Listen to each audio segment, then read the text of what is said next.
ವಿದ್ಯಾರ್ಥಿಗಳೇ, ಕಳೆದ ಒಂದು ಸೆಷನ್ನಿಂದ ನಾನು ಸೂಕ್ಷ್ಮ ಅರ್ಥಶಾಸ್ತ್ರದಲ್ಲಿ ಉತ್ಪಾದನಾ ಸಿದ್ಧಾಂತವನ್ನು ಕುರಿತು ವಿವರಿಸ್ತಾ ಬರ್ತಾ ಇದ್ದೇನೆ. ಉತ್ಪಾದನಾ ಸಿದ್ಧಾಂತದಲ್ಲಿ ನಾವು ಈಗಾಗಲೇ ಉತ್ಪಾದನೆಯ ಅರ್ಥ, ಉತ್ಪಾದನಾ ಬಿಂಬಕ, ಅದರ ಅರ್ಥ ಮತ್ತು ಅದರ ಮಹತ್ವವನ್ನು ತಿಳ್ಕೊಂಡಾಗಿದೆ. ಇಂದಿನ ತರಗತಿಯಲ್ಲಿ ನಾವು ವ್ಯತ್ಯಾಸಾತ್ಮಕ ಪ್ರಮಾಣಗಳ ನಿಯಮವನ್ನು ತಿಳ್ಕೊಳ್ಳೋಣ.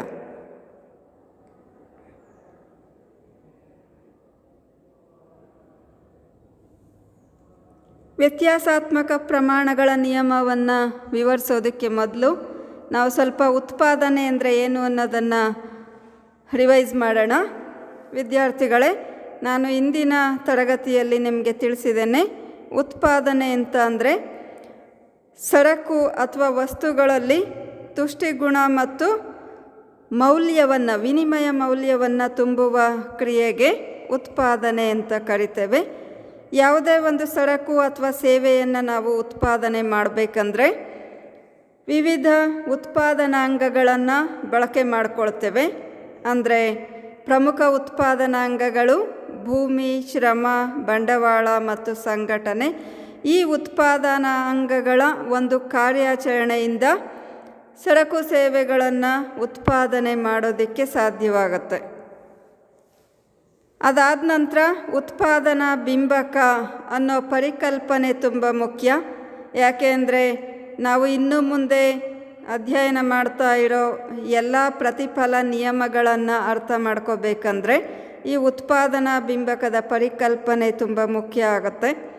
ಉತ್ಪಾದನಾ ಬಿಂಬಕ ಅಂತ ಅಂದರೆ ಉತ್ಪಾದನಾಂಗಗಳು ಮತ್ತು ಉತ್ಪನ್ನದ ನಡುವೆ ಇರುವಂತಹ ಒಂದು ಕಾರ್ಯಾವಲಂಬಿ ಸಂಬಂಧವನ್ನು ಸೂಚಿಸುವ ತಾಂತ್ರಿಕ ಪರಿಕಲ್ಪನೆಗೆ ಉತ್ಪಾದನಾ ಬಿಂಬಕ ಅಂತ ಕರಿತೇವೆ.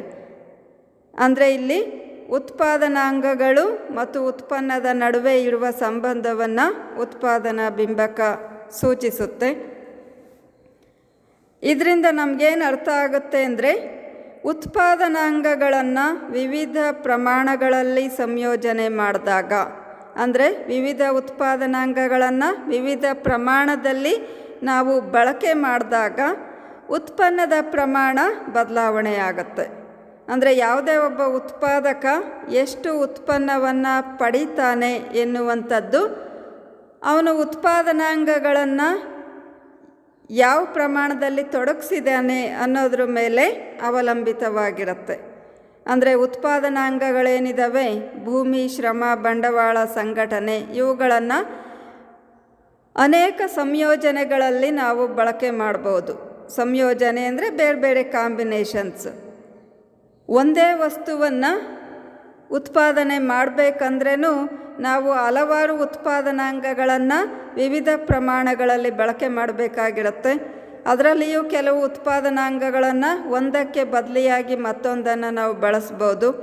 ಅಂದರೆ ಈಗ ಒಂದು ನಿರ್ದಿಷ್ಟ ಪ್ರಮಾಣದ ಭೂಮಿಯಲ್ಲಿ ನಿರ್ದಿಷ್ಟ ಪ್ರಮಾಣದ ಕಾರ್ಮಿಕರು, ನಿರ್ದಿಷ್ಟ ತಂತ್ರಜ್ಞಾನ, ನಿರ್ದಿಷ್ಟ ಯಂತ್ರೋಪಕರಣಗಳು, ಇವೆಲ್ಲವನ್ನೂ ಒಂದು ನಿರ್ದಿಷ್ಟ ಪ್ರಮಾಣಗಳಲ್ಲಿ ನಾವು ಬಳಕೆ ಮಾಡಬೇಕಾಗಿರುತ್ತೆ. ಈ ಪ್ರಮಾಣಗಳನ್ನು ಬದಲಾವಣೆ ಮಾಡಿದಾಗ ದೊರೆಯೋ ಉತ್ಪನ್ನದ ಪ್ರಮಾಣ ಕೂಡ ಏನಾಗುತ್ತೆ, ಬದಲಾವಣೆ ಆಗುತ್ತೆ. ಅಂದರೆ ನಾವು ಉತ್ಪಾದನೆಯಲ್ಲಿ ಬಳಸ್ತಕ್ಕಂಥ ವಿವಿಧ ಉತ್ಪಾದನಾಂಗಗಳ ಪ್ರಮಾಣಗಳನ್ನು ವಿವಿಧ ರೀತಿಯಲ್ಲಿ ಬದಲಾವಣೆ ಮಾಡ್ತಾ ಹೋದಂತೆ ಒಟ್ಟು ಉತ್ಪನ್ನ ಬದಲಾವಣೆ ಆಗ್ತಾ ಹೋಗುತ್ತೆ. ಇದು ಹೇಗೆ ಬದಲಾಗುತ್ತೆ ಅನ್ನೋದನ್ನು ವಿವರಿಸ್ತಕ್ಕಂಥ ನಿಯಮಗಳಿಗೆ ನಾವು ಪ್ರತಿಫಲ ನಿಯಮಗಳು ಅಂತ ಕರಿತೇವೆ. ಪ್ರತಿಫಲ ನಿಯಮಗಳಲ್ಲಿ ತುಂಬ ಮುಖ್ಯವಾದ ಒಂದು ನಿಯಮ ಆಗಿದೆ ವ್ಯತ್ಯಾಸಾತ್ಮಕ ಪರಿಮಾಣಗಳ ನಿಯಮ ಅಥವಾ ಬದಲಾಗುವ ಪ್ರಮಾಣಗಳ ನಿಯಮ, ಪರಿಮಾಣಗಳ ನಿಯಮ, ಯಾವ ರೀತಿಯಾದರೂ ಹೇಳ್ಬೋದು. ವ್ಯತ್ಯಾಸಾತ್ಮಕ ಪ್ರಮಾಣಗಳ ನಿಯಮ ಅಥವಾ ಬದಲಾಗುವ ಪರಿಮಾಣಗಳ ನಿಯಮ ಅಂತ ಇದಕ್ಕೆ ಕರಿತೇವೆ. ಈ ನಿಯಮ ಯಾವುದ್ರ ಬಗ್ಗೆ ತಿಳಿಸುತ್ತೆ ಅಂತ ಅಂದರೆ ಉತ್ಪಾದನೆಯಲ್ಲಿ ಇತರ ಎಲ್ಲ ಉತ್ಪಾದನಾಂಗಗಳನ್ನು ಸ್ಥಿರವಾಗಿ ಇಟ್ಟು ಯಾವುದಾದ್ರೂ ಒಂದು ಉತ್ಪಾದನಾಂಗದ ಬಳಕೆಯ ಪ್ರಮಾಣವನ್ನು ಬದಲಾವಣೆ ಮಾಡ್ತಾ ಹೋದಂತೆ ಒಟ್ಟು ಉತ್ಪನ್ನ ಹೇಗೆ ಬದಲಾಗುತ್ತೆ, ಎಷ್ಟು ಉತ್ಪನ್ನ ನಮಗೆ ದೊರೆಯುತ್ತೆ ಅನ್ನೋದನ್ನು ಈ ನಿಯಮ ತಿಳಿಸುತ್ತೆ. ಗೊತ್ತಾಗ್ತಾ ಇದೆ ಅಲ್ವಾ? ಉತ್ಪಾದನಾ ಕಾರ್ಯದಲ್ಲಿ ಎಲ್ಲ ಉತ್ಪಾದನಾಂಗಗಳನ್ನು ಸ್ಥಿರವಾಗಿಟ್ಟು ಯಾವುದಾದ್ರೂ ಒಂದು ಉತ್ಪಾದನಾಂಗವನ್ನು ನಾವು ಹೆಚ್ಚಿಸ್ತಾ ಹೋದಂತೆ, ಅಂದರೆ ಹೆಚ್ಚಿಗೆ ಮಾಡ್ಬೋದು ಅಥವಾ ಕಡಿಮೆನೂ ಮಾಡ್ಬೋದು, ಒಂದು ಉತ್ಪಾದನಾಂಗದ ಬಳಕೆಯ ಪ್ರಮಾಣವನ್ನು ಬದಲಾವಣೆ ಮಾಡ್ತಾ ಹೋದಾಗ ಒಟ್ಟು ಉತ್ಪನ್ನ ಯಾವ ಪ್ರಮಾಣದಲ್ಲಿ ದೊರೆಯುತ್ತೆ ಅನ್ನೋದನ್ನು ಈ ನಿಯಮ ವಿವರಿಸುತ್ತೆ. ಸೊ ಈ ಒಂದು ನಿಯಮ ಆರ್ಥಿಕ ಸಿದ್ಧಾಂತದ ವಿಶ್ಲೇಷಣೆಯಲ್ಲಿ ತುಂಬ ಪ್ರಮುಖ ಸ್ಥಾನವನ್ನು ಪಡ್ಕೊಂಡಿದೆ. ಇದನ್ನು ನಾವು ತಿಳ್ಕೊಬೇಕಾಗತ್ತೆ. ಸೊ ಈ ನಿಯಮ ಏನು ಹೇಳುತ್ತೆ ಅಂತ ಮುಂದೆ ನೋಡೋಣ. ಈ ನಿಯಮದ ಪ್ರಕಾರ ಉತ್ಪಾದನೆಯಲ್ಲಿ ಇತರ ಎಲ್ಲ ಉತ್ಪಾದನಾಂಗಗಳನ್ನು ಸ್ಥಿರವಾಗಿಟ್ಟು ಒಂದು ಉತ್ಪಾದನಾಂಗದ ಬಳಕೆಯ ಪ್ರಮಾಣವನ್ನು ನಾವು ಹೆಚ್ಚಿಸ್ತಾ ಹೋದಾಗ ದೊರೆಯುವ ಒಟ್ಟು ಉತ್ಪನ್ನ ಪ್ರಾರಂಭದಲ್ಲಿ, ಅಂದರೆ ಪ್ರಾರಂಭದ ಹಂತದಲ್ಲಿ ಒಂದು ನಿರ್ದಿಷ್ಟ ಹಂತದವರೆಗೆ ಏರಿಕೆಯ ದರದಲ್ಲಿ ಹೆಚ್ಚಾಗುತ್ತೆ. ಆ ನಂತರದ ಹಂತಗಳಲ್ಲಿ ಇಳಿಮುಖ ದರದಲ್ಲಿ ಹೆಚ್ಚಾಗುತ್ತೆ. ಅಂತಿಮವಾಗಿ ಸರಾಸರಿ ಉತ್ಪನ್ನ ಮತ್ತು ಸೀಮಾಂತ ಉತ್ಪನ್ನಗಳೆರಡೂ ಕೂಡ ಕಡಿಮೆಯಾಗ್ತವೆ. ಅಂದರೆ ಪ್ರಾರಂಭದ ಹಂತದಲ್ಲಿ ಒಟ್ಟು ಉತ್ಪನ್ನ ಹೆಚ್ಚಾಗುತ್ತೆ. ಯಾವ ದರದಲ್ಲಿ ಹೆಚ್ಚಾಗುತ್ತೆ? ಏರಿಕೆಯ ದರದಲ್ಲಿ ಹೆಚ್ಚಾಗುತ್ತೆ ಒಂದು ನಿರ್ದಿಷ್ಟ ಹಂತದವರೆಗೆ. ಈ ಒಟ್ಟು ಉತ್ಪನ್ನ ಏರಿಕೆಯ ದರದಲ್ಲಿ ಹೆಚ್ಚಾಗ್ತಾ ಇರುವಾಗ ಸರಾಸರಿ ಉತ್ಪನ್ನ ಮತ್ತು ಸೀಮಾಂತ ಉತ್ಪನ್ನಗಳು ಕೂಡ ಹೆಚ್ಚಾಗ್ತಾ ಇರ್ತವೆ. ಆದರೆ ನಂತರದ ಹಂತದಲ್ಲಿ ಒಟ್ಟು ಉತ್ಪನ್ನ ಇಳಿಮುಖ ದರದಲ್ಲಿ ಹೆಚ್ಚಾಗುತ್ತೆ. ಆ ಒಟ್ಟು ಉತ್ಪನ್ನ ಇಳಿಮುಖ ದರದಲ್ಲಿ ಹೆಚ್ಚಾಗುವ ಸನ್ನಿವೇಶದಲ್ಲಿ ಸರಾಸರಿ ಉತ್ಪನ್ನ ಮತ್ತು ಸೀಮಾಂತ ಉತ್ಪನ್ನಗಳೆರಡೂ ಕಡಿಮೆ ಆಗ್ತಾ ಇರ್ತವೆ. ಅಂದರೆ ಪ್ರಾರಂಭದ ಹಂತದಲ್ಲಿ ಇವೆರಡೂ ಹೆಚ್ಚಾಗ್ತಾ ಇರ್ತವೆ. ನಂತರದ ಹಂತದಲ್ಲಿ ಇವುಗಳು, ಅಂದರೆ ಸರಾಸರಿ ಉತ್ಪನ್ನ ಮತ್ತು ಸೀಮಾಂತ ಉತ್ಪನ್ನಗಳು ಕಡಿಮೆ ಆಗ್ತಾ ಇರ್ತವೆ ಅನ್ನೋದನ್ನು ಈ ನಿಯಮ ಸೂಚಿಸುತ್ತೆ. ಸೊ ಇಲ್ಲಿ ಸೀಮಾಂತ ಉತ್ಪನ್ನ ಅನ್ನೋ ಕಡೆ ಸ್ಕ್ರೀನ್ ಮೇಲೆ ಮಿಸ್ ಆಗಿದೆ, ಟೈಪಿಂಗ್ ಮಿಸ್ಟೇಕ್ ಅದು, ಅದನ್ನು ನೀವು ಸರಿ ಮಾಡಿ ಬರ್ಕೊಳ್ಳಿ. ಸೊ ನಾವು ವಿವರಣೆ ಹೇಳುವಾಗ ಅದನ್ನು ಕೇಳಿಸ್ಕೊಳ್ತಲೇ ನೀವು ಬರ್ಕೋಬೇಕಾಗತ್ತೆ. ಆಗ ಅಲ್ಲಿ ಏನಾದರೂ ಒಂದು ವೇಳೆ ತಪ್ಪಿದ್ರೂ ಕೂಡ ಅದನ್ನು ನಾನು ಸರಿಪಡಿಸಿ ವಿವರಣೆ ಕೊಟ್ಟಿರ್ತೇನೆ. ಸೊ ಈ ನಿಯಮ ಗೊತ್ತಾಯ್ತಲ್ವಾ? ಉತ್ಪಾದನೆಯಲ್ಲಿ ಎಲ್ಲ ಉತ್ಪಾದನಾಂಗಗಳನ್ನು ಸ್ಥಿರವಾಗಿಟ್ಟು, ಅಂದರೆ ಸಾಮಾನ್ಯವಾಗಿ ನಾವು ಉದ್ಯಮದಲ್ಲಿ ಭೂಮಿಯನ್ನು, ಅಂದರೆ ಕಟ್ಟಡವನ್ನು, ಯಂತ್ರೋಪಕರಣಗಳನ್ನು ಸ್ಥಿರವಾಗಿ ಇಡ್ಬೋದು. ಕಚ್ಚಾ ಸಾಮಗ್ರಿಗಳನ್ನು ಅಥವಾ ಕಾರ್ಮಿಕರ ಸಂಖ್ಯೆಯನ್ನು ನಾವು ಹೆಚ್ಚು ತೊಡಗಿಸ್ತಾ ಹೋಗ್ಬೋದು, ಅಂದರೆ ಬದಲಾವಣೆ ಮಾಡ್ಬೋದು ಪ್ರತಿನಿತ್ಯವು. ಸೊ ಇಲ್ಲಿ ಏನಾಗುತ್ತೆ ಅಂದರೆ ಎಲ್ಲ ಉತ್ಪಾದನಾಂಗಗಳನ್ನು ಸ್ಥಿರವಾಗಿಡಬೇಕು. ಯಾವುದಾದ್ರೂ ಒಂದು ಉತ್ಪಾದನಾಂಗವನ್ನು, ಅಂದರೆ ಶ್ರಮ ಆಗ್ಬೋದು ಅಥವಾ ಕಚ್ಚಾ ಸಾಮಗ್ರಿಗಳನ್ನು ಆಗ್ಬೋದು, ಒಂದು ಉತ್ಪಾದನಾಂಗದ ಬಳಕೆಯನ್ನು ಬದಲಾವಣೆ ಮಾಡ್ತಾ ಹೋದಾಗ ಒಟ್ಟು ಉತ್ಪನ್ನ ಹೇಗೆ ಬದಲಾಗುತ್ತೆ ಅನ್ನೋದನ್ನು ಈ ನಿಯಮ ತಿಳಿಸುತ್ತೆ. ಇದು ಇನ್ನೊಂದು ಸಲ ನೋಡಿ ಈ ನಿಯಮವನ್ನು. ಇದನ್ನು ನೀವು ಬೈಹಾರ್ಟ್ ಮಾಡಿ ಕೂಡ ನೆನ್ಪಿಟ್ಕೋಬೇಕು. ಅಂದರೆ ಏನೇನು ಸ್ಟೇಟ್ಮೆಂಟ್ಗಳಿರ್ತವೆ ಸಾಮಾನ್ಯವಾಗಿ ನಿಯಮದ ಹೇಳಿಕೆಗಳು, ಅವುಗಳನ್ನು ನೀವು ಬೈಹಾರ್ಟ್ ಮಾಡೋದು ಒಳ್ಳೆಯದು. ಅದಕ್ಕೆ ವಿಶ್ಲೇಷಣೆ, ವಿವರಣೆ ಎಲ್ಲ ಅರ್ಥ ಮಾಡ್ಕೋಬೇಕಾಗತ್ತೆ. ಅದನ್ನು ನೀವು ಅರ್ಥ ಮಾಡಿಕೊಂಡು ನೆನ್ಪಿಟ್ಕೊಂಡು ಬರೀಬೇಕು. ಬಟ್ ಸ್ಟೇಟ್ಮೆಂಟ್ಗಳನ್ನು ಮಾತ್ರ ಬೈಹಾರ್ಟ್ ಮಾಡಿ ನೆನ್ಪಿಟ್ಕೋಬೇಕಾಗುತ್ತೆ. ಸರಿ, ಇದು ಗೊತ್ತಾಯ್ತಲ್ವ? ಉತ್ಪಾದನೆಯಲ್ಲಿ ಇತರ ಎಲ್ಲ ಉತ್ಪಾದನಾಂಗಗಳನ್ನು ಸ್ಥಿರವಾಗಿಟ್ಟು ಒಂದು ಉತ್ಪಾದನಾಂಗದ ಬಳಕೆಯ ಪ್ರಮಾಣವನ್ನು ಹೆಚ್ಚಿಸುತ್ತಾ ಹೋದಂತೆ ದೊರೆಯುವ ಒಟ್ಟು ಉತ್ಪನ್ನವು ಪ್ರಾರಂಭದಲ್ಲಿ ಒಂದು ನಿರ್ದಿಷ್ಟ ಹಂತದವರೆಗೆ ಏರಿಕೆಯ ದರದಲ್ಲಿ ನಂತರ ಇಳಿಮುಖ ದರದಲ್ಲಿ ಅಧಿಕಗೊಳ್ಳುತ್ತದೆ. ಅಂತಿಮವಾಗಿ ಸರಾಸರಿ ಉತ್ಪನ್ನ ಮತ್ತು ಸೀಮಾಂತ ಉತ್ಪನ್ನಗಳೆರಡೂ ಕಡಿಮೆಯಾಗುತ್ತವೆ ಎಂದು ಈ ನಿಯಮವು ಸೂಚಿಸುತ್ತದೆ. ಇದು ಈ ನಿಯಮದ ಹೇಳಿಕೆ. ಅರ್ಥ ಆಯ್ತಲ್ವಾ?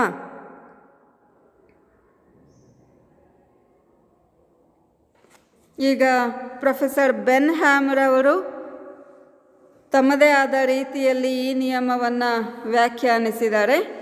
ಅವರ ವ್ಯಾಖ್ಯೆಯನ್ನು ನೋಡೋಣ. ಬೆನ್ಹ್ಯಾಮ್ ಅವರ ಪ್ರಕಾರ ಉತ್ಪಾದನಾಂಗಗಳ ಸಂಯೋಜನೆಯಲ್ಲಿ ಯಾವುದೇ ಒಂದು ಉತ್ಪಾದನಾಂಗದ ಪ್ರಮಾಣವನ್ನು ಹೆಚ್ಚಿಸಿದಾಗ ಒಂದು ಹಂತದ ನಂತರ ಆ ಉತ್ಪಾದನಾಂಗದ ಸೀಮಾಂತ ಉತ್ಪನ್ನ ಮೊದಲು ಮತ್ತು ನಂತರ ಸರಾಸರಿ ಉತ್ಪನ್ನ ಇಳಿಮುಖವಾಗುತ್ತವೆ.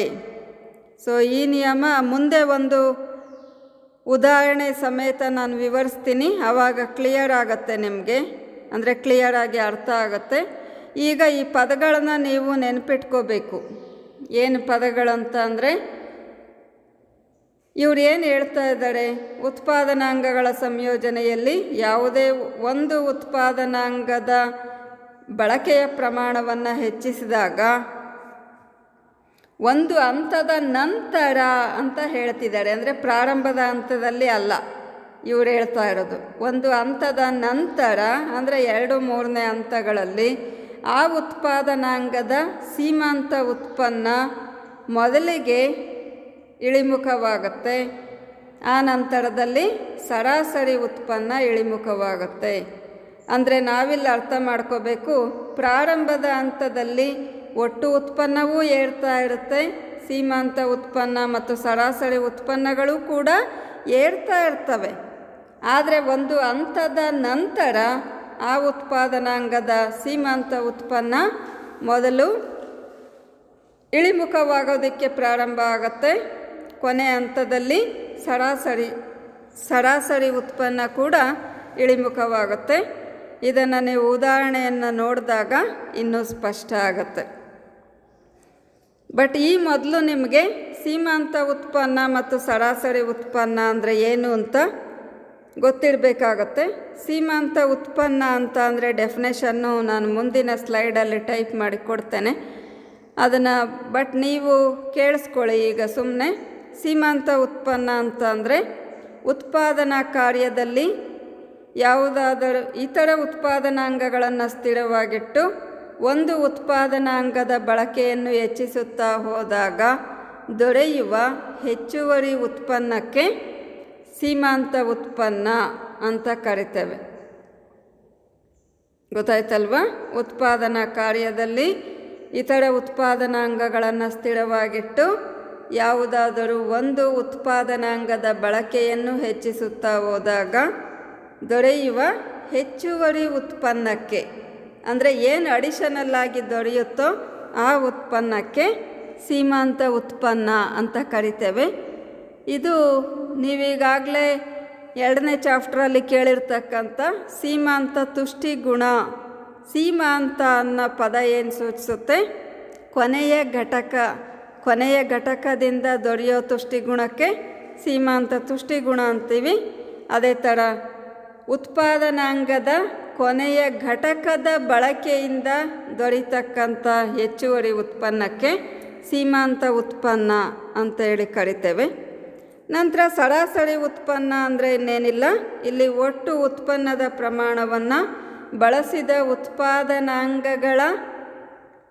ಉತ್ಪಾದನಾಂಗದ ಘಟಕಗಳ ಸಂಖ್ಯೆಯಿಂದ ಭಾಗಿಸಿದಾಗ ದೊರೆಯೋದೇ ಸರಾಸರಿ ಉತ್ಪನ್ನ.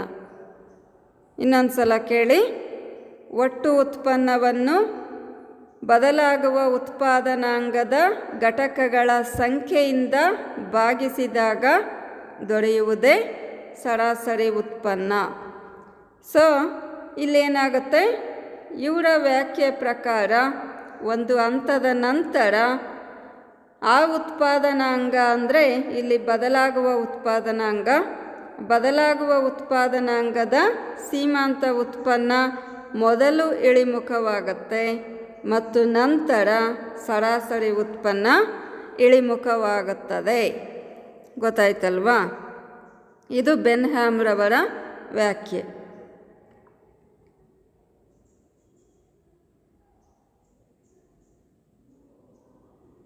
ನಂತರ ಪ್ರೊಫೆಸರ್ P.A. ಸ್ಯಾಮ್ಯುಯೆಲ್ಸನ್ ರವರು ಕೂಡ ಒಂದು ವ್ಯಾಖ್ಯೆಯನ್ನು ಕೊಟ್ಟಿದ್ದಾರೆ.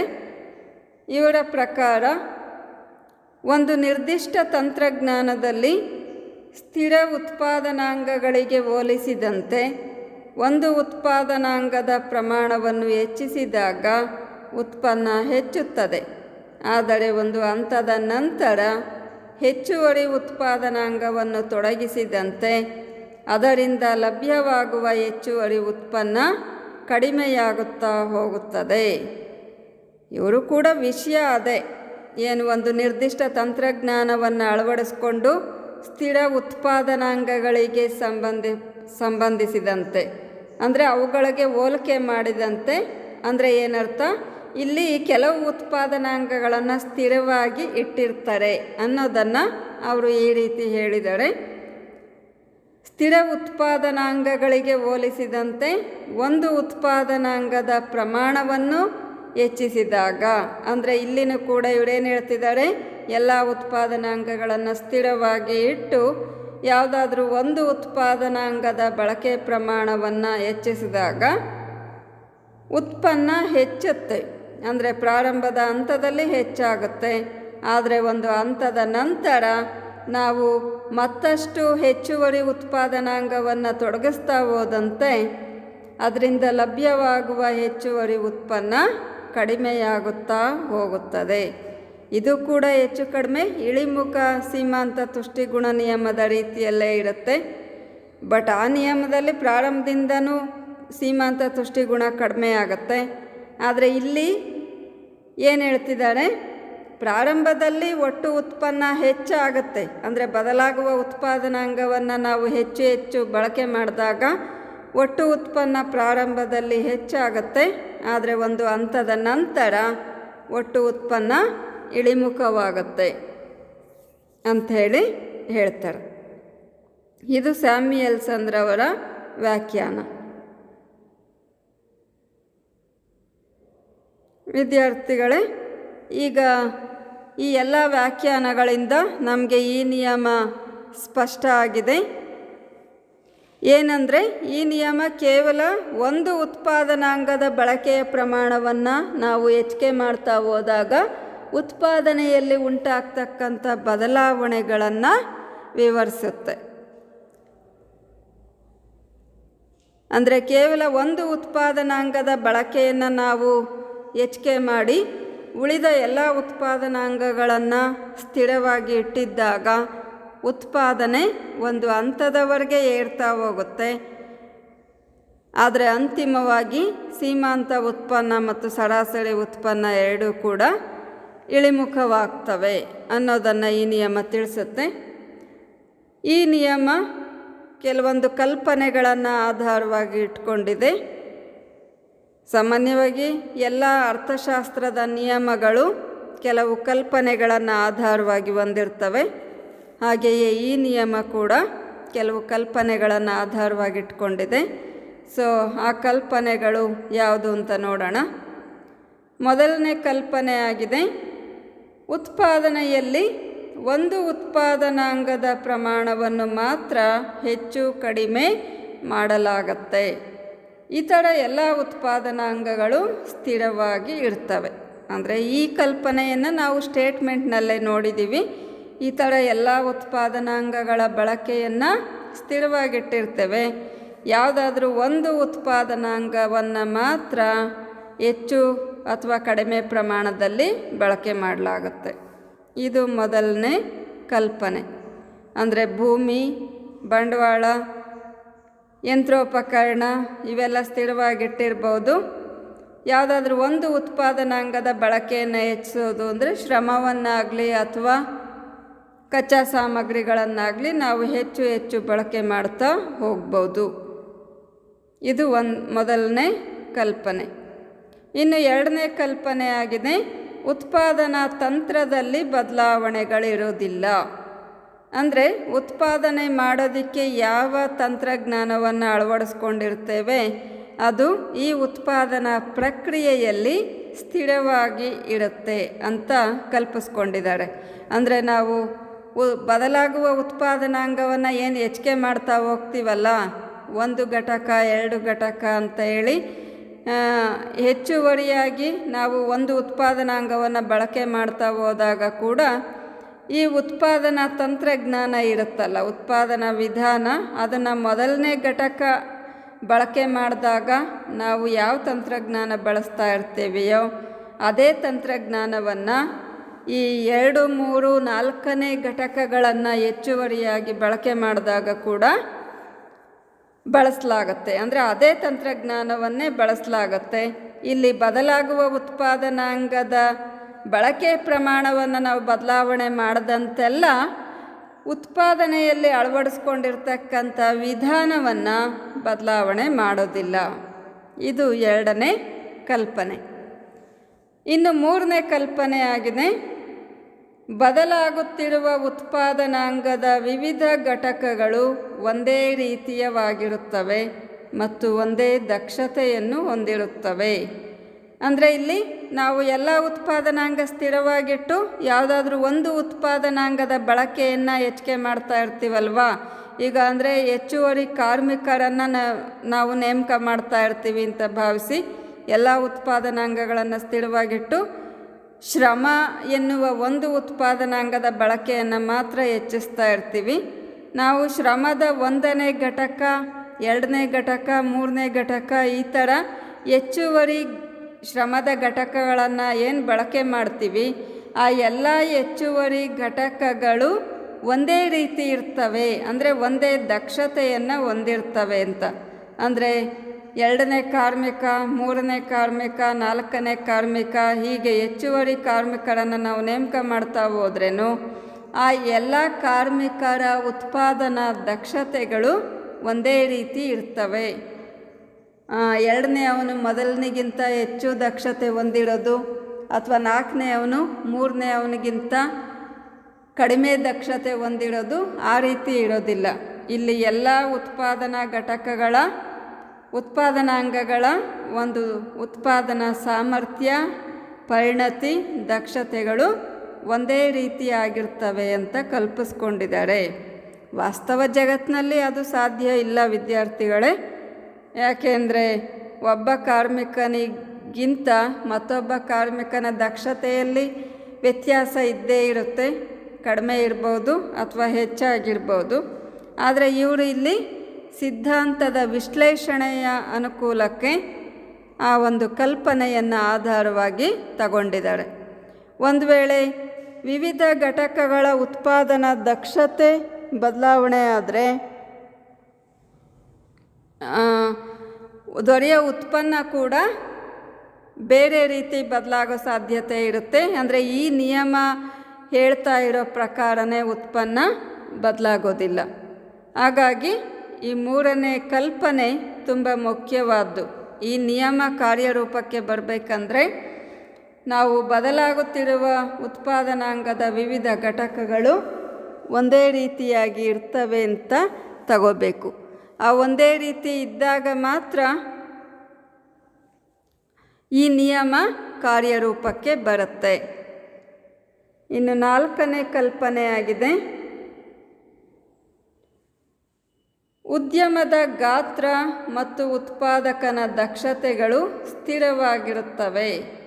ಅಂದರೆ ಇಲ್ಲಿ ಬದಲಾಗುವ ಉತ್ಪಾದನಾಂಗದ ಬಳಕೆ ಮಾತ್ರ ಹೆಚ್ಚು ಕಡಿಮೆ ಮಾಡ್ತಾ ಹೋಗ್ತೇವೆಯೇ ಹೊರತು ಒಟ್ಟಾರೆ ಉದ್ಯಮದ ಗಾತ್ರ ಮತ್ತು ಇಲ್ಲಿ ಸಂಘಟನಾಕಾರನ ದಕ್ಷತೆಗಳು ತಂತ್ರಜ್ಞಾನ ಇವೆಲ್ಲವೂ ಸ್ಥಿರವಾಗಿರ್ತವೆ ಅಂತೇಳಿ ಕಲ್ಪಿಸ್ಕೊಂಡಿದ್ದಾರೆ. ಇನ್ನು 5ನೇ ಕಲ್ಪನೆ ಆಗಿದೆ, ಈ ನಿಯಮವು ಅಲ್ಪಾವಧಿಯನ್ನು ಆಧಾರವಾಗಿ ಪರಿಗಣಿಸಿದೆ. ಏಕೆಂದರೆ ದೀರ್ಘಾವಧಿಯಲ್ಲಿ ಎಲ್ಲ ಉತ್ಪಾದನಾ ಅಂಗಗಳು ಬದಲಾಗ್ತವೆ. ಅಂದರೆ ಅಲ್ಪಾವಧಿಯಲ್ಲಿ ಮಾತ್ರ ಈ ನಿಯಮ ಅಸ್ತಿತ್ವದಲ್ಲಿ ಇರುತ್ತೆ. ಅಲ್ಪಾವಧಿಯಲ್ಲಿ ನಾವೇನು ಮಾಡ್ತೇವೆ ಅಂದರೆ ಕೆಲವು ಉತ್ಪಾದನಾಂಗಗಳನ್ನು, ಈಗ ಭೂಮಿ ಅಥವಾ ಕಟ್ಟಡ ಸ್ಥಿರವಾಗಿರುತ್ತೆ, ಯಂತ್ರೋಪಕರಣ ಏನು ಪ್ರತಿಷ್ಠಾಪನೆ ಮಾಡಿರ್ತಾರೆ ಕಾರ್ಖಾನೆಯಲ್ಲಿ ಅವು ಸ್ಥಿರವಾಗಿರ್ತವೆ. ವಿದ್ಯಾರ್ಥಿಗಳೇ, ಇಲ್ಲಿ ದೀರ್ಘಾವಧಿಯನ್ನು ನಾವು ಒಂದು ವೇಳೆ ತಗೊಂಡ್ರೆ ದೀರ್ಘಾವಧಿಯಲ್ಲಿ ಎಲ್ಲ ಉತ್ಪಾದನಾಂಗಗಳು ಕೂಡ ಬದಲಾಗೋ ಸಾಧ್ಯತೆಗಳಿರ್ತವೆ. ಹಾಗಾಗಿ ಇವರು ನಿಯಮವನ್ನು ಪರಿಶೀಲಿಸೋದಕ್ಕೆ ದೀರ್ಘಾವಧಿಯನ್ನು ಪರಿಗಣಿಸಿಲ್ಲ, ಅಲ್ಪಾವಧಿಯನ್ನು ಆಧಾರವಾಗಿ ತಗೊಂಡಿದ್ದಾರೆ. ಯಾಕೆಂದರೆ ದೀರ್ಘಾವಧಿಗೆ ಈ ನಿಯಮ ಅನ್ವಯಿಸೋದಿಲ್ಲ.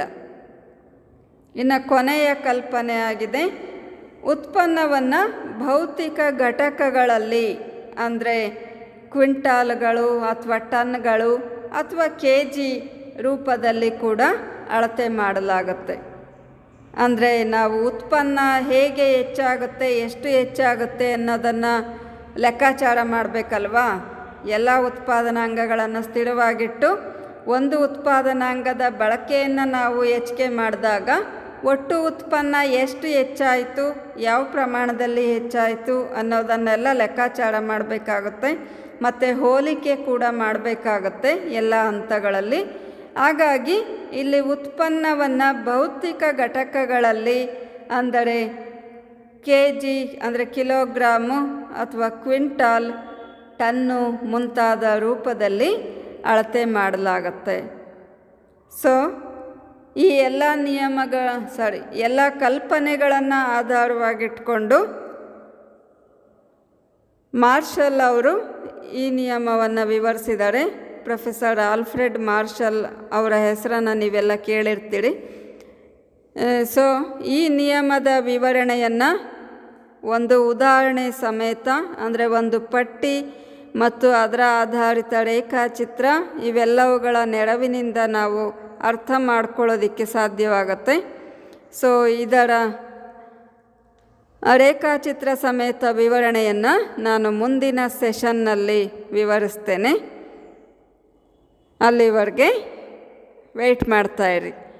ಈಗ ಈ ನೋಟ್ಸ್ ಎಲ್ಲ ಬರ್ಕೊಳ್ಳಿ. ನೀವು ಸ್ಕ್ರೀನ್ ಮೇಲೆ ಬರ್ತಾ ಇರೋದನ್ನು ನೋಟ್ಸ್ ಬರ್ಕೊಂಡು ಮುಂದೆ ವೆಯ್ಟ್ ಮಾಡಿ. ನೆಕ್ಸ್ಟ್ ಸೆಷನ್ನಲ್ಲಿ ನಾನು ಇದರ ಪಟ್ಟಿ ಸಮೇತ ರೇಖಾಚಿತ್ರ ಸಹಿತ ವಿವರಣೆಯನ್ನು ನೀಡ್ತೇನೆ.